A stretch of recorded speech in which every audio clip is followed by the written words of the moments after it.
Les médias nous le rappellent presque chaque semaine. De nombreux jeunes occidentaux se convertissent à l'islam radical et adoptent la lutte violente pour faire triompher la cause qu'ils ont embrassée. Mais les médias parlent beaucoup moins d'un phénomène non moins réel. De jeunes musulmans honnêtes, sincères, rejettent la voie de la violence et de l'extrémisme et font un chemin spirituel dans la voie de l'amour et de la vérité. Aujourd'hui, je reçois l'un d'entre eux dans l'émission Il est écrit.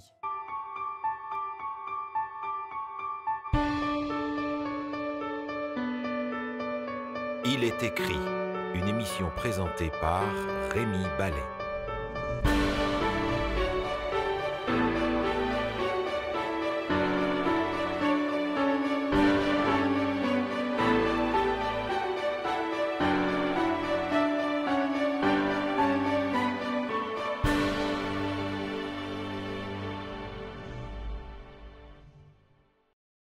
Aboubacar Camara, merci d'avoir accepté d'être notre invité aujourd'hui. Avant que l'on puisse évoquer votre histoire, j'aurais aimé juste vous faire réagir à ce dont je parlais dans l'introduction de l'émission. Ces jeunes, aujourd'hui, semble-t-il assez nombreux, qui se tournent vers un islam radical, souvent violent. Vous qui venez du monde musulman, comment est-ce que vous réagissez à ça? Certainement, c'est dommage qu'ils réagissent de cette façon, disons, pour intégrer des camps radicaux violents pour une cause qui implique la mort des autres. Mais d'un autre côté, sans vouloir excuser, je comprends qu'est-ce qui mène là. Je comprends que ça peut être attrayant de faire partie d'un mouvement pour lequel on est prêt à mourir, pour lequel on pense vraiment que ça va changer le monde. C'est une réalité en ce moment que quelques personnes au Moyen-Orient arrivent à forcer les grandes puissances occidentales à s'impliquer dans une guerre qu'elles ne veulent pas. Donc, je peux comprendre que certaines personnes trouvent ça attrayant de joindre. Il y a un certain sentiment de puissance que de pouvoir faire réagir comme ça. Oui, tout à fait, tout à fait. Mais vous, l'islam que vous avez connu, ce n'est pas celui-là? Non, dans ma jeunesse ou dans mes débuts, disons, de vraiment fréquentation de religion, ce n'est pas cet islam-là du tout qui m'a été présenté. Et je pense que ce n'est pas cet islam qui a été présenté à la majorité des musulmans, de toute façon. Mais dans certaines circonstances, les gens arrivent à se radicaliser puis à aller dans cette direction. Alors, racontez-nous un petit peu votre arrière-plan, d'où vous venez, et justement, comment est-ce que l'islam a fait partie de votre quotidien depuis votre enfance? Alors, premièrement, je viens de Guinée, en Afrique de l'Ouest, qui est un pays à grande majorité musulmane. Donc, je peux dire que ça fait partie, de la même manière que, pas au même titre que la nationalité, mais ça fait partie de la culture de l'identité. Donc, je suis guinéen, je suis de la tribu des Malinké et je suis musulman, ce qui est la réalité de la majorité des Guinéens Malinké. Donc, ça fait partie de qui on n'est, pas au même titre, je dirais, que l'islam dans les pays du Maghreb, dans les pays arabes, où il y a le lien, corps sanguin, historique et sanguin, mais ce n'est pas si loin que ça non plus. Alors, comment ça se traduisait, le fait que vous soyez né dans une famille, donc vous dites guinéenne, musulmane, comment ça se traduisait dans votre enfance, dans votre jeunesse, de manière concrète? Alors, ça se traduisait par le simple fait les séjours que j'ai eu en Guinée, de me lever le matin, ou même avant de me lever, d'entendre l'imam dans la mosquée du quartier appeler les gens pour venir à la prière. Ça se manifestait dans les voyages avec mes parents à travers le pays. On prenait l'autobus ou notre véhicule, puis à chaque fois que l'heure de la prière arrivait, il fallait s'arrêter. On s'arrête pour la prière? Pour la prière, tout le monde descend? et c'est ça, tout le monde fait ça, c'est normal, ça fait partie de la vie. Donc ça, c'est une manière très frappante pour les touristes de voir l'islam appliqué dans un pays musulman. Et ça se manifestait bien sûr dans le ramadan, dans le fait de suivre le ramadan ou dans d'autres fêtes. Et ça se manifestait aussi dans le fait d'aller à la mosquée régulièrement pour écouter l'imam et puis pour prier. Et comment est-ce que votre vie spirituelle s'est développée au sein de l'islam? Qu'est-ce que vous avez le sentiment d'avoir appris de Dieu, de la vie, à travers l'islam? Alors, de Dieu, premièrement, ici en Occident, pour beaucoup, Dieu n'est pas une réalité, ou disons, des gens se disent athées, donc ils considèrent que Dieu n'existe pas, ou qu'il y a peut-être une force, mais ils ne savent pas trop comment la définir. Mais dans le milieu dans lequel j'étais, la question de l'existence de Dieu ne se pose même pas. C'est clair que Dieu existe. La question, c'est plus comment le servir, mais est-ce que Dieu existe ou pas, la question ne se pose pas. Est-ce que vous considérez que c'est une bonne chose que la question ne se pose pas? Parce qu'on pourrait se demander, le fait de même pas se poser la question, est-ce que c'est pas finalement une foi un peu traditionnelle qui manquerait de racines? Pour vous, c'était pas ça? Vous aviez une profonde conviction que Dieu existait? On avait une profonde conviction que Dieu existait, puis c'était une bonne chose, c'était vu comme une bonne chose, le fait que Dieu existe, parce qu'il est là pour nous aider dans la douleur et dans les bons moments aussi. Donc, beaucoup de choses aussi. Je comprends votre question, à savoir est-ce que ça manque de questionnement, à savoir si Dieu existe ou pas. Ça s'est trouvé être bon avec la fin de mon témoignage, de mon cheminement avec Dieu. Et je suis convaincu maintenant que c'est une réalité. Mais je trouve que ça fait du bien aux gens. C'est comme inespérablement qu'il n'existerait même pas. Je trouve que c'est positif la manière dont c'était présenté. Donc, vous aviez cette forte conviction de l'existence, de la présence de Dieu. Oui, tout à fait. Et alors, quel était le type de relation que vous développiez avec ce Dieu? Alors, tout jeune, c'était une relation, beaucoup de questionnements, beaucoup de savoir qu'est-ce que Dieu attend de moi, premièrement. Oui, il y a le ramadan, il y a les prières, mais dans ma vie, qu'est-ce qu'il attend de moi? Donc, on posait des questions aux plus vieux pour qu'ils nous répondent, aux parents également, sur la vie après la mort, sur qu'est-ce que l'on doit pratiquer maintenant. Par exemple, on nous disait de ne pas manger de porc, de ne pas boire d'alcool. On posait un peu de questions, pourquoi, quel est l'impact sur ma vie. Et aussi dans les choix des amitiés que l'on va avoir. Est-ce qu'on choisit des gens qui prennent Dieu au sérieux ou des gens qui prennent Dieu moins au sérieux? On disait quelqu'un qui est une bonne personne, comme on dirait ici, est un bon croyant, et puis quelqu'un qui ne l'est pas est un mauvais croyant ou un faux croyant. Donc, c'est des expressions qui sortaient, et ça se manifestait comme ça, notamment. Et vous n'avez pas eu l'impression d'être, on va dire, forcé dans la voie de la foi musulmane? C'est quelque chose que vous avez vécu sereinement? Non, c'est quelque chose qui fait tellement partie de l'héritage que je dirais qu'on ne se pose même pas vraiment la question. C'est peut-être au moment où peut-être on s'intéresse à une autre religion et qu'on essaie de découvrir qu'est-ce qu'il y a d'autre sur la divinité que l'islam, que là, on peut voir une résistance apparaître qu'on ne pensait pas qui était présente avant. Mais autrement, non, je ne le percevais pas comme ça. En tout cas. Vous considérez que, pour vous, sur le plan spirituel, ça a posé les bases de la foi, de votre relation avec Dieu? Oui, pour ma foi qui est chrétienne maintenant, je pense que beaucoup de bases de la foi chrétienne, je les avais déjà acquises avec l'islam, parce qu'on sait pertinemment qu'il y a des ressemblances entre les deux religions. Donc oui, ça... Le Dieu unique, les racines d'Abraham... Le Dieu unique, la discipline de la prière, le jeûne, l'aumône, ou comme dîme et offrande, terme plus utilisé par les chrétiens, l'au-delà, la notion de paradis ou de lieu où Dieu récompense ceux qui l'ont suivi, et la notion de faire du bien aux autres. Donc les bases étaient posées, et pourtant, à un moment, vous avez eu d'autres questionnements. Vous disiez il y a un instant, aujourd'hui vous avez embrassé la foi chrétienne. Depuis tout à l'heure, vous avez dans la main un livre dont on sait que c'est la Bible. Comment ça s'est passé? Normalement, un jeune musulman ne se pose pas ce genre de questions. Il est musulman, il l'est pour la vie. Comment est-ce qu'à un moment, vous êtes questionné par rapport à votre foi? Alors, je pense qu'il y a deux aspects. Je me suis posé des questions que peut-être d'autres musulmans se posent aussi, mais ce qui a fait que j'ai pu découvrir autre chose, c'est que je me suis trouvé dans un milieu où je pouvais découvrir autre chose.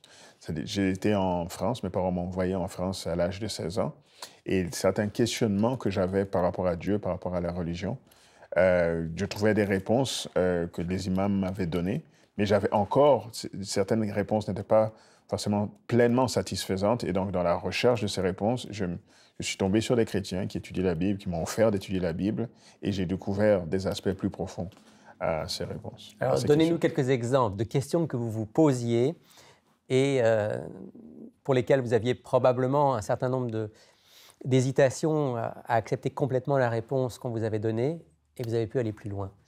Alors, par exemple, je me posais la question sur l'origine du mal.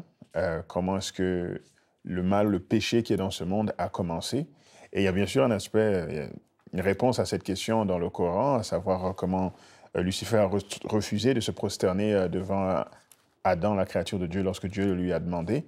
Mais je trouvais que ça manquait de fond sur l'origine même. Qu'est-ce qui s'est passé dans le cœur de ce personnage pour que ce soit une rébellion? Et ça me semblait un acte trop ponctuel qui déclenche toute une rébellion de l'ampleur de ce que l'on constate sur cette terre. Donc dans la Bible, avec les explications sur le personnage même du diable ou de Lucifer, je trouvais que c'était beaucoup plus élaboré sur l'origine du mal.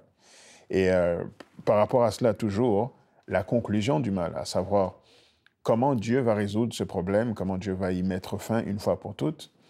Et dans l'islam, on parle du jugement. Donc Dieu, à un moment donné, opère un jugement. Ceux qui l'ont suivi reçoivent leur récompense. Ceux qui se sont détournés de lui reçoivent leur récompense. Par contre, il manque des aspects sur pourquoi le jugement ne se fait pas tout de suite, pourquoi le jugement, on doit attendre la fin du monde, etc. Et je trouvais que dans la Bible, les prophéties bibliques expliquaient ces aspects de comment le mal est venu, comment il va être résolu et qu'est-ce qui se passe entre-temps. Pourquoi est-ce que Dieu se permet de prendre tout ce temps, dans le fond, pour résoudre le problème. Et on comprend cela parfaitement avec les prophéties bibliques, aspect que je n'avais pas vu étant donné que les prophéties ne sont pas de la même manière présentes dans le Coran.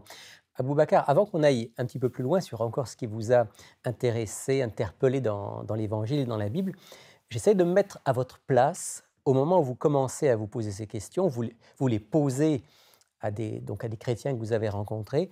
Est-ce qu'il n'y a pas dans votre esprit à ce moment-là une espèce de bagarre intérieure? Est-ce que ça ne ressemble pas un peu à une trahison de commencer à s'intéresser à quelque chose de différent de l'islam et du Coran? Alors, si j'avais été dans le milieu dans lequel je me trouvais avant, disons en Guinée, c'est vrai qu'à mon entourage, ça pourrait paraître comme une trahison. C'est pour ça que je disais que ça a été comme un avantage pour moi de me retrouver dans un milieu où une autre option m'était offerte sans l'aspect de barrière ou de résistance qui m'a permis de me questionner. Puis, je n'avais pas l'impression, moi, de trahir, en tout cas, ma première fois. Je cherchais juste à en découvrir davantage. Et de toute façon, les musulmans considèrent la Bible comme étant un livre sacré, sauf qu'ils disent aussi que ce livre a été modifié, donc on n'est pas sûr qu'il est authentique aujourd'hui, mais comme un livre sacré tout de même. Donc en allant vers la Bible, je ne faisais pas quelque chose qui était à l'encontre du Coran. Vous approfondissiez votre foi. Oui, j'approfondissais ma recherche de Dieu, tout simplement. En allant voir aussi ce que disaient les fameux livres dont parle le Coran. Oui, c'est ça. Dans ce cheminement, vous avez été amené à découvrir aussi une autre manière de présenter Jésus.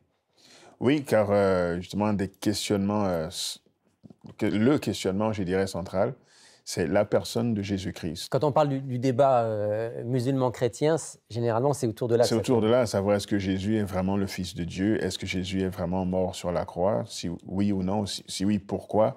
Donc, la personne de Jésus est vraiment centrale. Rappelez-nous, pour un musulman et d'après le Coran, qui est Jésus? Pour un musulman et d'après le Coran, Jésus est un prophète, un homme envoyé par Dieu pour apporter un certain message.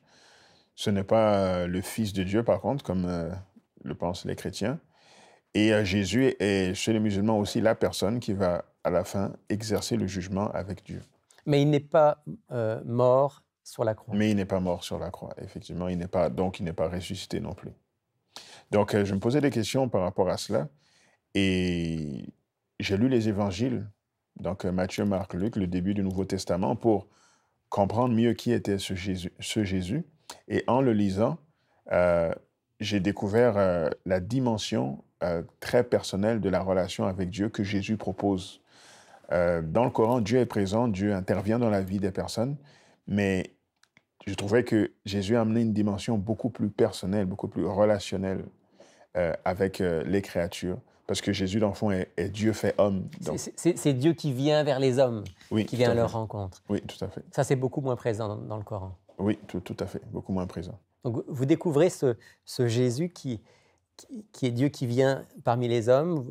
Vous écoutez son message, vous entendez parler de sa mort et de sa résurrection. Oui. Ça a résonné en vous? Oui, ça a résonné, puis ça m'a poussé surtout à faire des expériences basées sur ce qu'il disait. Et en étudiant même pas en l'étudiant profondément, mais en lisant tout simplement les évangiles, on se rend compte que Jésus lui-même fait référence au passage de l'Ancien Testament, en parlant de l'arche de Noé, par exemple, du temps de Noé, en parlant du temps de Sodome et Gomorrhe. Donc, si on veut vraiment comprendre tout ce que Jésus dit, il nous invite à étudier les autres passages. Donc, je me suis mis à étudier toute la Bible de cette façon. Et j'ai découvert que ce qu'il désire vraiment, c'est que cette relation personnelle soit manifestée par la présence de l'Esprit qu'il veut nous donner. Alors je crois qu'il y a un texte biblique justement qui exprime bien ce que vous venez de dire et que vous voudriez qu'on puisse lire ensemble. Oui, c'est Romains, dans le livre de Romains, chapitre 8. L'Épître de Paul aux Romains. Oui, Romains, chapitre 8. Romains, chapitre 8. À partir du verset 15. À partir du verset 15. Les versets 15 et 16. Donc il dit « Et vous n'avez point reçu un esprit de servitude pour être encore dans la crainte, mais vous avez reçu un esprit d'adoption par lequel nous crions « Abba, Père ». L'Esprit lui-même rend témoignage à notre esprit que nous sommes enfants de Dieu. » Est-ce que dire, pour quelqu'un qui est dans l'islam, est-ce que dire « Père » à Dieu, c'est normal? On n'appelle pas Dieu vraiment le Père, on dit le Tout-Puissant, le Miséricordieux. Donc c'est plus des noms par rapport à ses caractéristiques, mais justement, c'est un aspect différent par rapport au relationnel, où cette notion Père n'est pas vraiment utilisée. Et ça vous a touché? Et ça m'a touché. Et le fait que l'Esprit nous rende témoignage en l'expérimentant vraiment, en priant, pour mettre en pratique ce que Jésus lui-même dit dans les évangiles, je me suis retrouvé à faire cette expérience et à vraiment avoir cette expérience vraiment inexplicable où on est convaincu que l'Esprit est avec nous et qui rend témoignage à notre esprit que nous sommes son enfant. Vous avez lu la Bible, vous êtes adressé à Dieu et vous avez eu cette conviction profonde. Oui, exactement. Que vous étiez son enfant. Oui, tout à fait. C'était comme une révélation pour vous?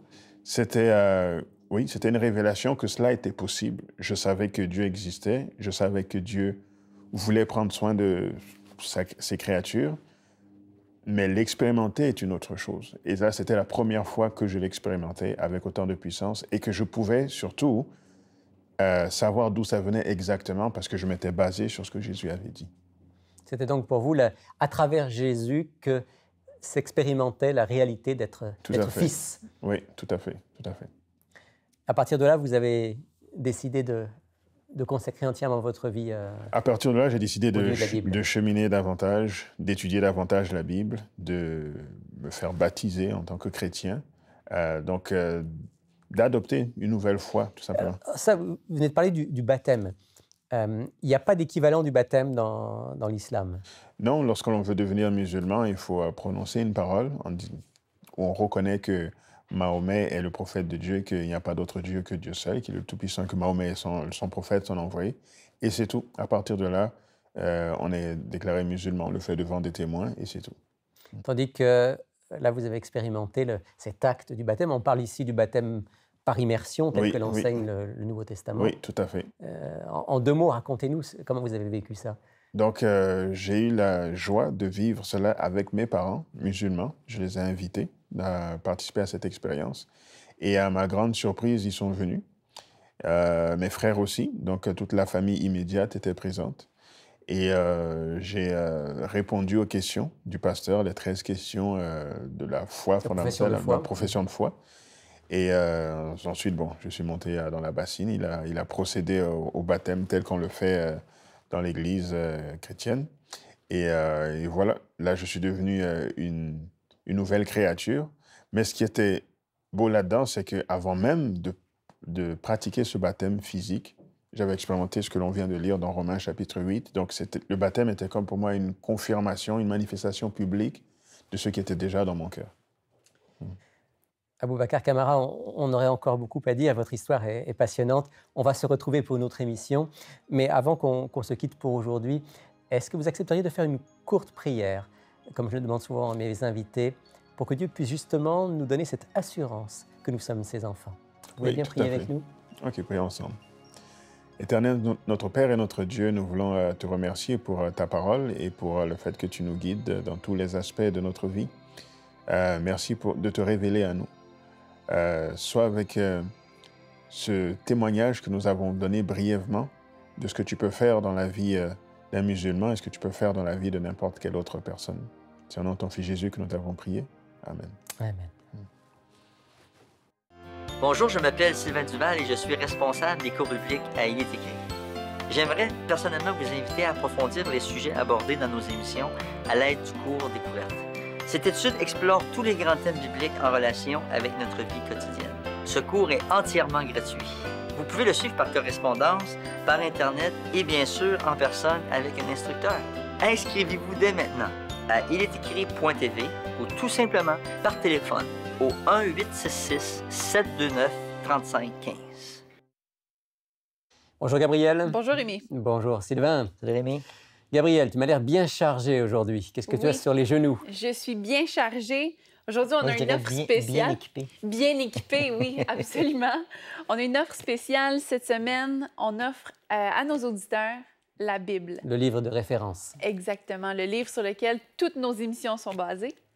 Donc, nos auditeurs ont même le choix de quelle Bible ils peuvent se procurer cette semaine. Montre-nous ça. Alors, je vois trois On a formats, trois modèles. formats, exactement. 3 formats totalement différents. Donc, la première, elle est 10 $. Je ne vais pas oublier le prix. Donc, c'est une Bible de poche, donc celle qu'on traîne un peu partout. Ce qu'on peut glisser dans le sac, qu'on sort si on est dans le métro, on sort notre Bible. Toujours, on ne perd pas de temps. On utilise notre temps. C'est une version à la colombe, hein, Oui, celle-là. c'est ça. Très, très bonne version en passant. Oui, c'est ça.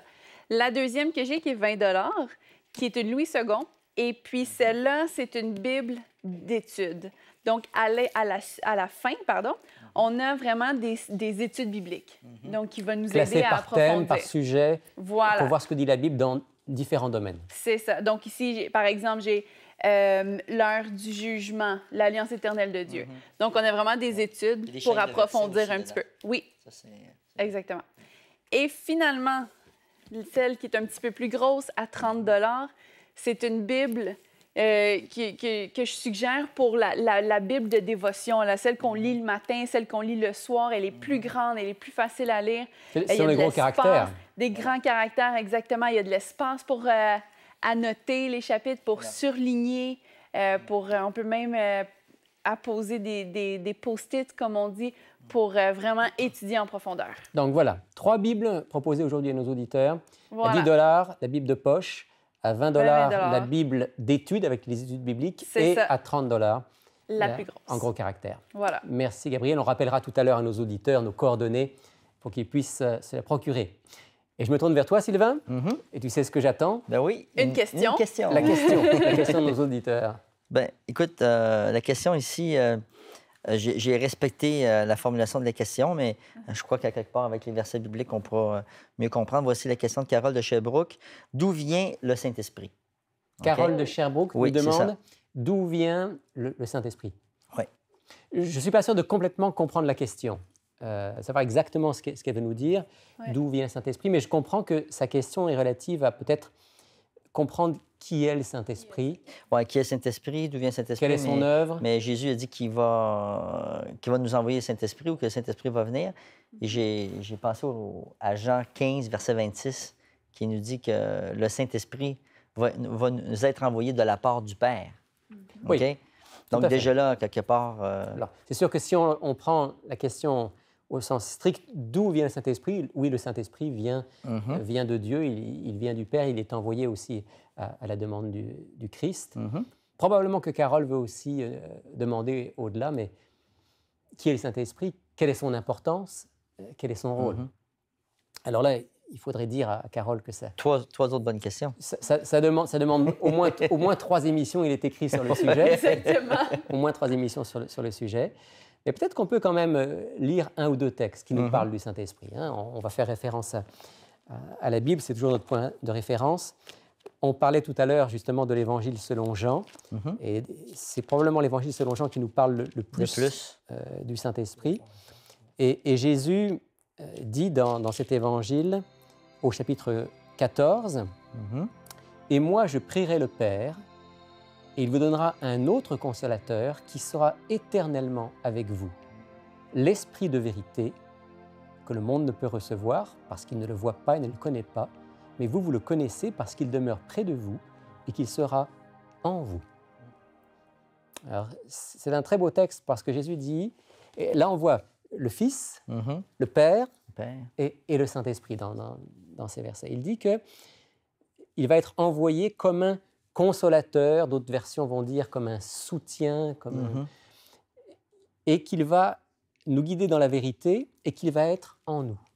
Alors on peut dire à Denise, la nature exacte du Saint-Esprit, on ne peut pas vraiment la définir, nous sommes des êtres humains, mais ce qui est sûr, c'est que sa mission au Saint-Esprit, c'est de nous guider, c'est d'agir dans nos vies pour nous transformer, et qu'il va faire tout cela en accord et en conformité avec le Père et avec le Fils. Je pense à Jean 16,8 aussi, qui nous donne un petit peu définition de son rôle pour nous emmener à la compréhension du salut en Jésus-Christ. Et c'est formidable de savoir que le Saint-Esprit est prêt à agir dans nos vies pour nous permettre d'être en communion avec Dieu et de ressembler au Christ de plus en plus.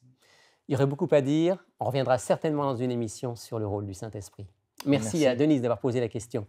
Gabriel, on rappelle juste qu'aujourd'hui, notre offre du jour, c'est la parole de Dieu, la Bible. Donc, on a 3 formats à 10, 20 et 30 $. Merci à tous les deux. Avec Plaisir.